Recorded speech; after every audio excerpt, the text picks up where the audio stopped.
rizqan thayyiban wa amalan mutaqabbalan. Allahumma a'inni ala dzikrika wa syukrika wa husni ibadatik. Allahumma inni as'aluka hubbaka wa hubba man yuhibbuka wa amalan ladzi yuballighuni hubbaka. Amin ya rabbal alamin. Ikhwan sekalian, hamba-hamba yang dimuliakan Allah Subhanahu wa taala, pada kali ini kita akan bahas di antara kajian berkaitan dengan masalah tazkiyatun nufus. Yang hari ini kita bahas masalah tentang riya, syirik kecil. Di dalam hadis sahih riwayat Imam Ahmad, Rasulullah sallallahu alaihi wasallam bersabda, "Inna akhwafa ma akhafu alaikum asyirkul asghar." Qalu wa ma syirkul asghar ya Rasulullah? Qala ar-riya'u. Yaqulu Allahu azza wa jalla lahum yaumal qiyamah idza jujiyan nasu bi'amalihim idhabu ila alladhina kuntum tura'una fid dunya fanzuru hal tajiduna 'indahum jazaa. Yang artinya adalah, sesungguhnya yang paling aku takuti, Rasul ini bersabda di hadapan para sahabat, sesungguhnya sesuatu yang paling aku takuti kalau sesuatu itu terkena pada kalian. Maka Nabi menyebutkan sesuatu yang paling ditakuti adalah asyirkul asghar, syirik kecil. Kemudian para sahabat bertanya, "Wahai Rasulullah, apa itu syirik kecil?" Syirik artinya menyekutukan Allah. Syirik artinya adalah menduakan Allah. Syirik artinya adalah beribadah kepada selain Allah. Itu makna syirik. Atau menduakan peribadatannya kepada Allah. Kepada Allah dia melakukan ibadah, kepada selain Allah pun dia melakukan ibadah. Itu namanya menduakan Allah. Jadi termasuk dalam kategori syirik.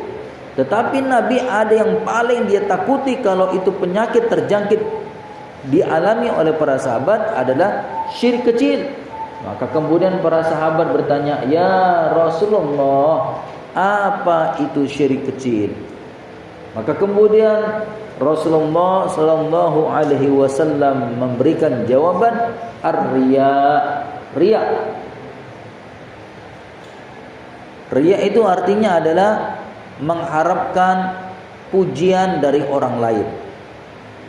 Berarti ketika ada seseorang melakukan amal kebaikan, kebajikan, membaca Al-Quran, menghafal Al-Quran, tapi berharap apa yang dihafalnya, berharap apa yang dibacanya, berharap apa kebaikan yang dilakukannya mendapatkan pujian dari orang lain, berharap orang lain memujinya, maka ini masuk dalam kategori riya. Kenapa bisa masuk dalam kategori syirkul asghar? Karena di situ ada menduakan ibadahnya kepada Allah dan kepada selain Allah. Karena mengharapkan pujian kepada manusia, berarti dia menyerahkan urusan ibadahnya kepada orang tersebut. Maka kemudian dilanjutkan oleh Rasulullah SAW. Rasul memberikan definisi, yaqulullahu azza wa jalla, maka Allah berkata kepada orang-orang yang melakukan perbuatan kebajikan di dunia,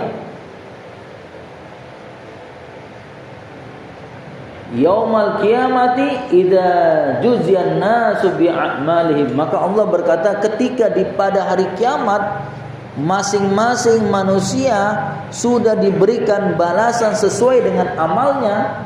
Tinggal yang riya ini, yang lain sudah mendapatkan balasan. Buat baik dapat balasan, melakukan sholat dapat balasan, Bersedekah dapat balasan kebajikan. Membantu orang lain dapat balasan kebajikan.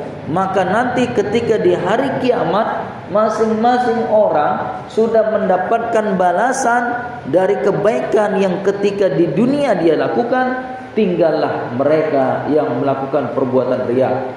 Allah Subhanahu wa taala berfirman kepada mereka, idhabu, pergilah kalian wahai orang-orang yang ketika di dunia melakukan perbuatan riya, mencari pujian dari orang lain, ilal ladzina kuntum turauna fid dunya, kepada orang-orang yang ketika di dunia kalian mengharapkan pujian dari dia. Jumpain orang itu.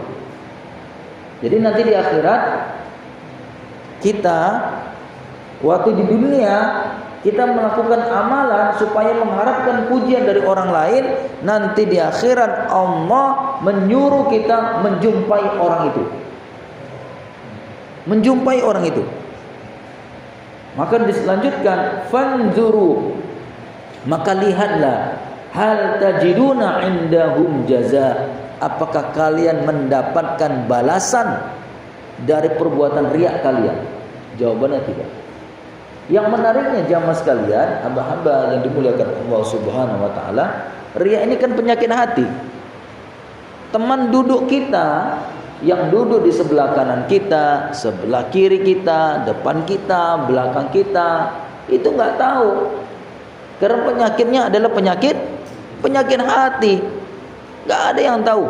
Kalau kita sedang duduk di sini mendengarkan pengajian, di samping kita ingin berharap mendapatkan ridho Allah, tapi ternyata masih ada terbetik di dalam hati kita mengharapkan pujian dari orang lain.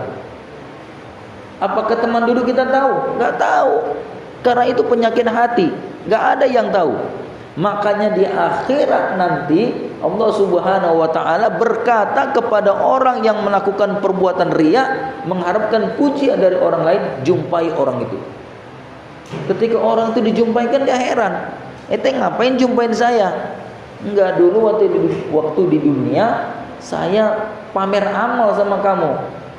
Kata orang itu apa? Saya nggak tahu kalau kamu pamer amal sama saya.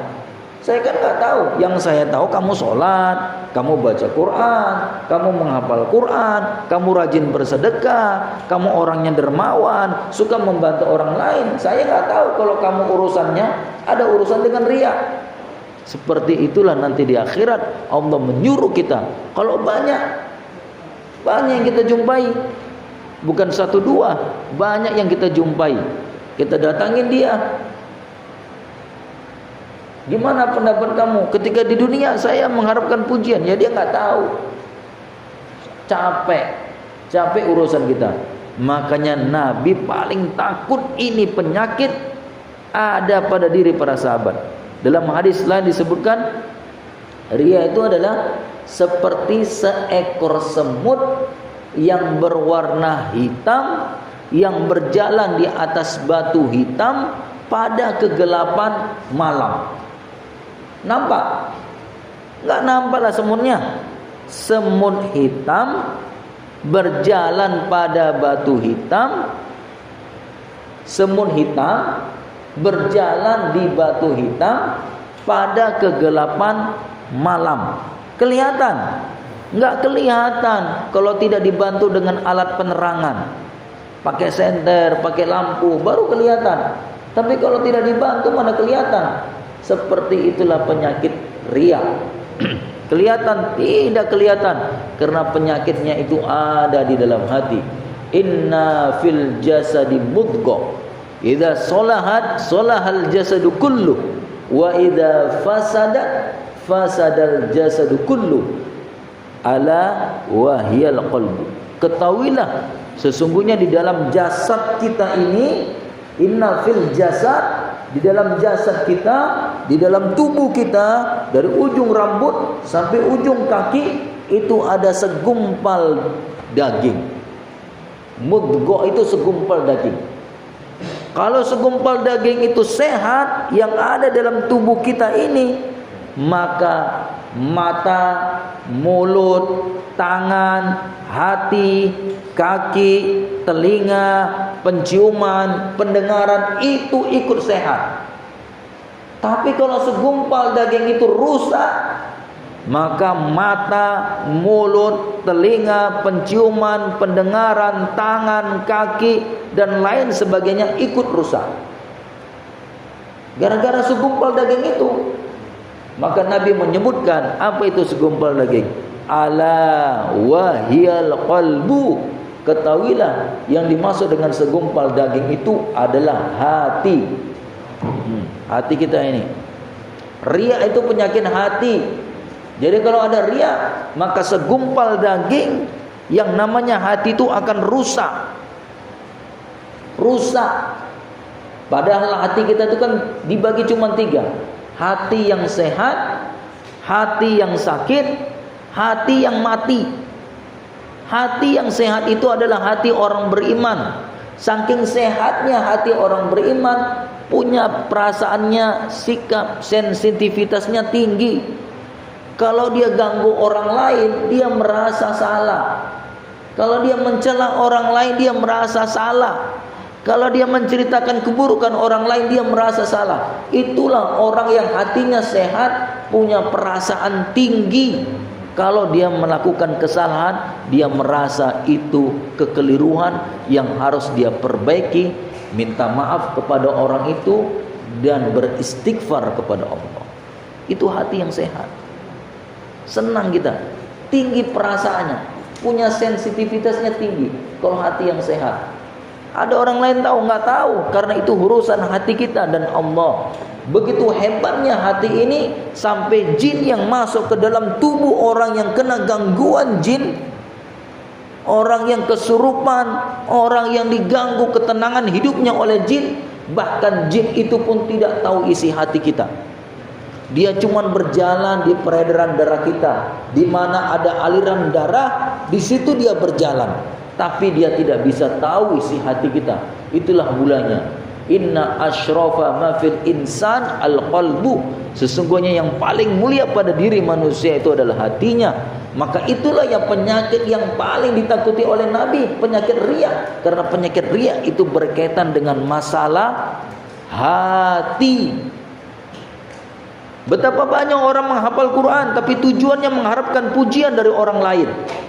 Betapa banyak orang bagus membaca Al-Quran tapi ternyata mengharapkan pujian dari orang lain. Itu namanya haus dengan pujian. Enggak masalah kita tidak dikenal oleh penduduk bumi, tapi kita dikenal oleh penduduk langit. Karena penduduk langit doanya mustajab.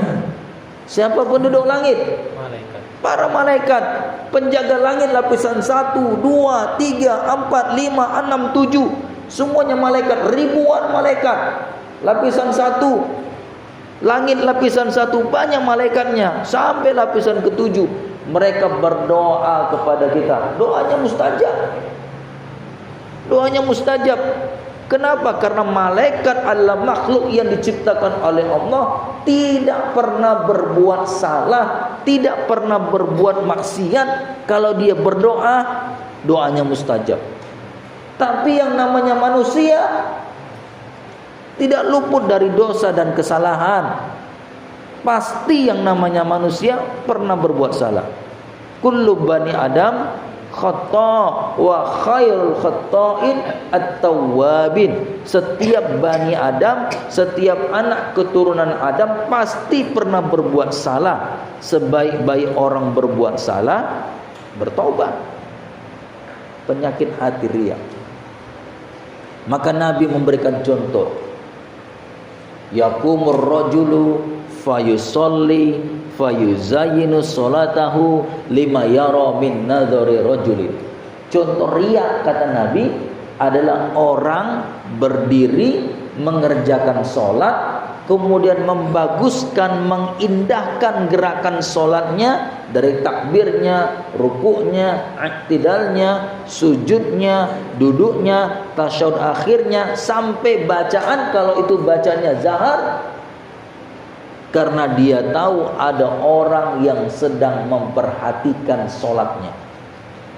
Itu Nabi memberikan contoh yang namanya riya. Pamer pujian, mengharapkan pujian. Rugi kita.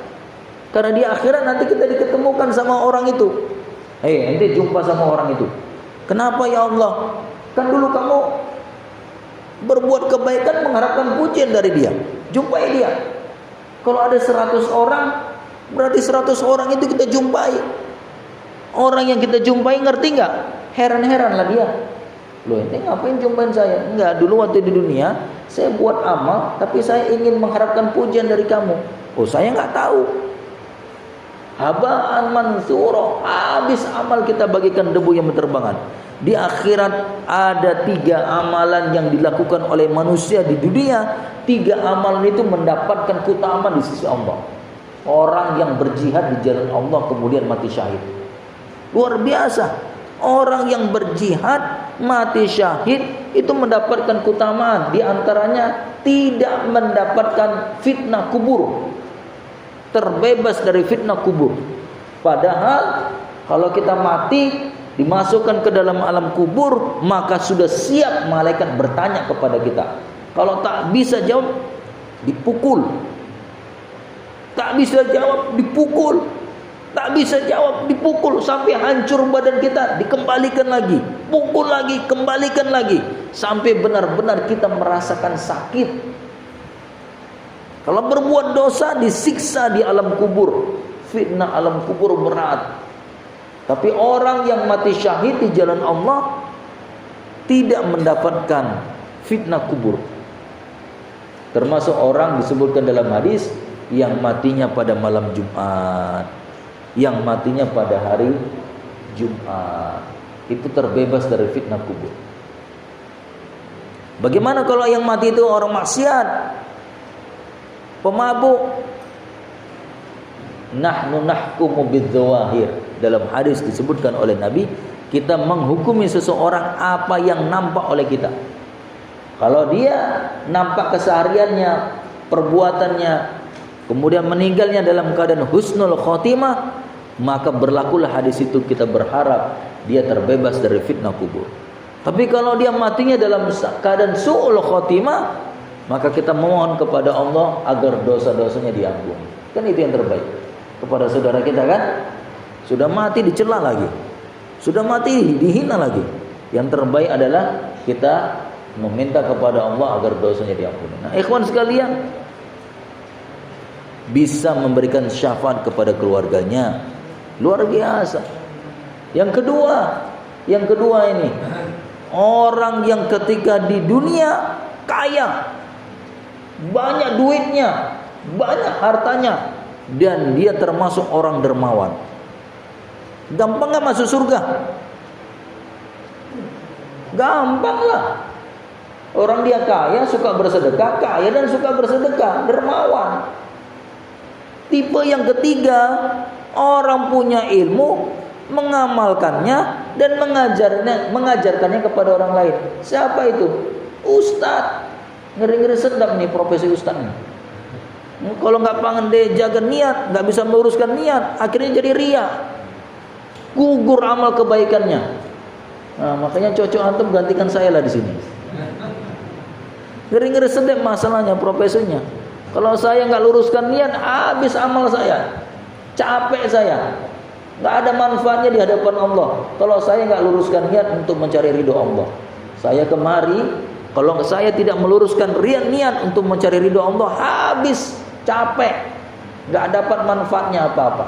Nah, 3 orang ini nanti dipanggil oleh Allah, dipanggil menghadap kepada Allah. Sini, kamu yang di dunia mati syahid. Iya Allah. Kata Allah, bohong kamu. Tujuan kamu ingin mendapatkan pujian dari orang lain. Kenapa Allah bisa tahu dia bohong? Karena Allah tahu isi hati seseorang. Kalau temannya gak ada yang tahu. Yang paling tahu isi hati kita itu Allah. Makanya luruskan niat. Kalau masuk pesantren sini, luruskan niat. Santri-santri ini, luruskan niat ya. Mencari ridha Allah, dan diantaranya adalah menuntut ilmu dan berbakti kepada orang tua. Karena pesan orang tua kan, selesaikan, belajar sungguh-sungguh, nanti tamat kamu menjadi anak soleh, berguna bagi masyarakat. Begitu, luruskan niatnya. Nah, termasuk kita juga ini, ikhwan-ikhwan sekalian yang datang kemari ngaji, juga kita harus sama-sama luruskan niat. Kita kemari sama-sama ingin belajar. Belajar ilmunya Allah, harapan kita dapat ilmu bisa meningkatkan kualitas ketakwaan kita kepada Allah. Mustahil orang bisa meningkatkan kualitas takwanya tanpa dibarengi dengan ilmu. Mustahil, nggak mungkin. Karena orang bisa tinggi rasa takutnya kepada Allah kalau dia punya ilmu. Innama yakhshallah min ibadihil ulama.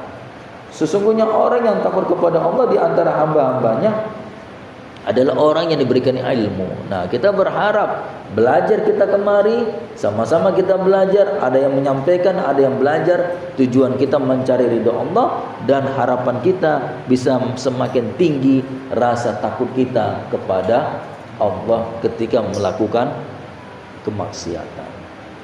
Nah, ikhwan sekalian, yang kedua tadi kan yang pertama yang mati syahid, kata Allah bohong. Akhirnya dicampakkan dia ke dalam neraka. Amalnya haba'an mansura, bagikan debu yang berterbangan. Yang kedua, orang kaya tadi, dermawan, banyak hartanya, suka bersedekah, suka nolong orang lain, suka bantu orang lain tanpa pamrih. Tapi ternyata Allah yang lebih tahu isi hatinya. Kata Allah, bohong kamu. Kamu bersedekah, dermawan supaya berharap dipuji oleh orang lain. Amal yang sudah banyak, makanya disebutkan dalam hadis yang lain, ada orang yang membawa kebaikan setinggi gunung Tihama. Kebaikannya setinggi gunung. Berarti kan banyak. Tapi sudah berhadapan di hadapan Allah, amalan itu bagikan debu yang berterbangan. Gak ada manfaatnya di hadapan Allah. Capek kita mengumpulkan kebaikan, kebajikan, tapi ketika sudah berhadapan di hadapan Allah, itu gak ada manfaatnya. Siapa yang tahu isi hati kita? Gak ada, kecuali Allah subhanahu wa ta'ala.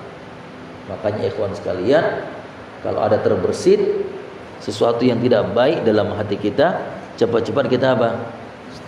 Beristighfar. Astagfirullah wa atubu ilaih. Cepat-cepat kita beristighfar. Karena bisikan yang tidak baik itu datangnya dari setan. Min syarril waswasil khannas. Dari keburukan waswas. Dari keburukan waswas. Min syarril waswas. Dari keburukan waswas, bisikan. Dari keburukan bisikan. Khannas, yang tersembunyi. Khannas itu tersembunyi. Jadi kita mohon perlindungan kepada Allah dari bisikan yang tersembunyi. Di mana dia? Dalam hati. Makanya hati itu kan ada bisikan baik, ada bisikan buruk. Nah, kita berlindung kepada Allah ketika hati ini ada bisikan buruk. Ada bisikan buruk dalam hati, cepat-cepat kita beristighfar. Nah, poin yang ketiga, orang yang punya ilmu, mengajarkan ilmunya, atau santri-santri hafal Al-Quran, luar biasa, diberikan kemudahan oleh Allah menghafal Quran. Gak semua orang loh otaknya encer menghafal Quran, betul gak? Gak semua. Bolak-balik hafal An-Naba, hari ini hafal, besok lupa, apalagi besok lupa, kan macam-macam orang ya. Akhirnya yang dibaca di sholat ya bolak-balik trikula, Qul huwallahu ahad, Qul a'udzu birabbil falaq, Qul a'udzu birabbin nas. Ya alhamdulillah masih ada yang dihafal. Namanya sudah berumur, maklum aja lah. Nah, ini anak-anak masih energik, masih kuat, cerdas, cemerlang, mahir, cepat menghafalnya, diberikan kemudahan oleh Allah. Jaga itu niat.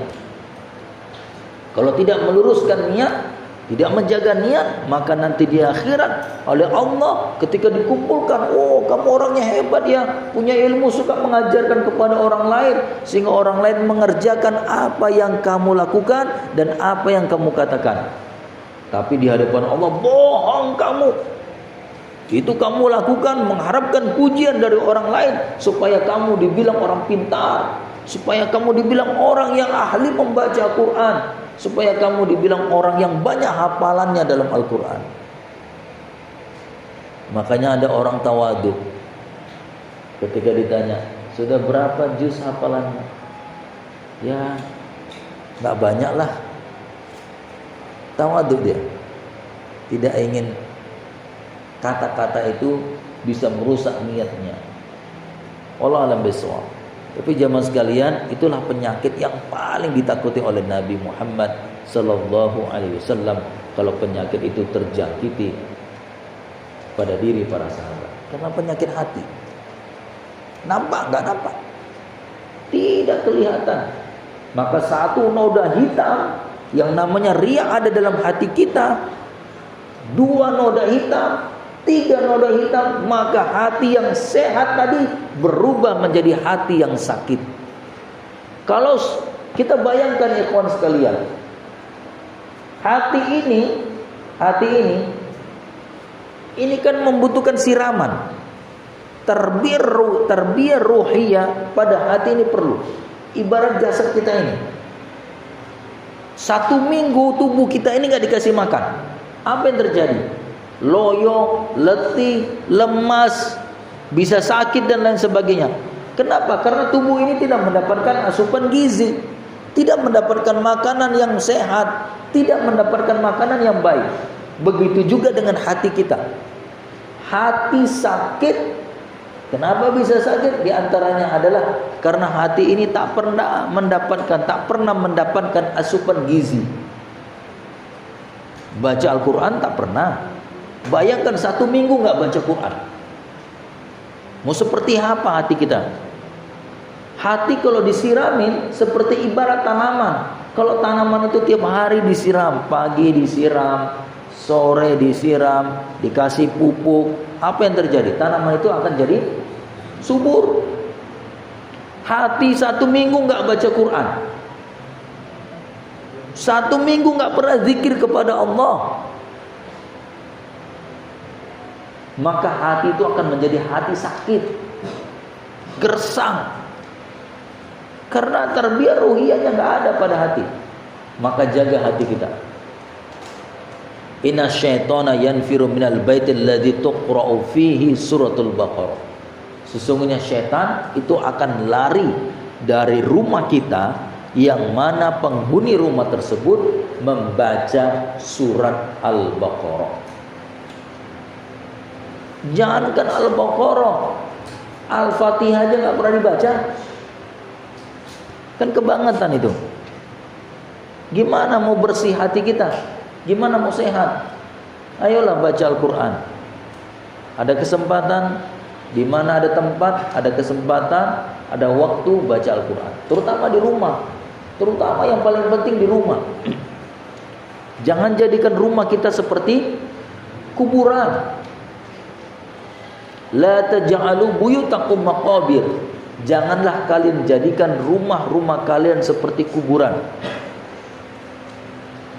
Rumah seperti kuburan adalah rumah yang tak pernah di dalamnya penghuninya membaca Al-Quran. Di dalamnya penghuninya tak pernah berzikir kepada Allah. Ini supaya hati kita sehat. Nah, untuk membersihkan penyakit riya tadi kan, riya itu kan hatinya sakit. Hatinya sakit. Supaya sehat, terus baca Al-Quran. Niatkan karena Allah. Zikirnya niatkan karena Allah. Ajak istri membaca Al-Quran. Ajak istri senantiasa ingat kepada Allah. Begitu juga dengan anak-anaknya. Ajak mereka melakukan kejujuran dalam rumah, melakukan kebaikan dalam rumah dan lain sebagainya. Maka hati itu menjadi hati sehat.